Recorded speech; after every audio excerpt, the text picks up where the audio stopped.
Hi guys, in this video we will see how to check if your Windows license is genuine or not. How to check genuineness of your Windows license. Here are the process. There are two ways you can check. The first one is through settings and the second one is through command prompt. The first one is settings.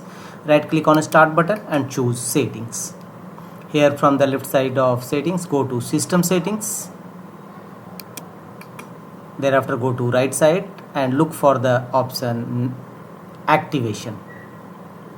Click on activation, and here if you see a green tick mark and active sign, if you found it, and if you see window is activated with a digital license linked to your Microsoft account, then it is found a genuine Windows 11 license in your system. The second way is through command prompt windows.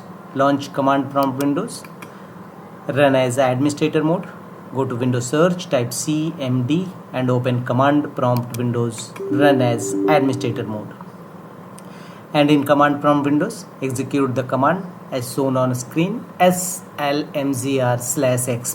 and press enter. A pop-up window will appear where you will find your genuine Windows solution. The machine is a permanently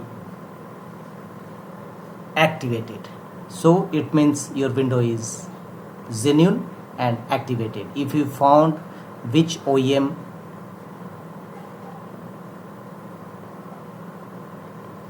type DLI, and you will find all your Windows operating system OEM details here and license status licensed. So your window is absolutely genuine if you find such type of message displayed on your screen.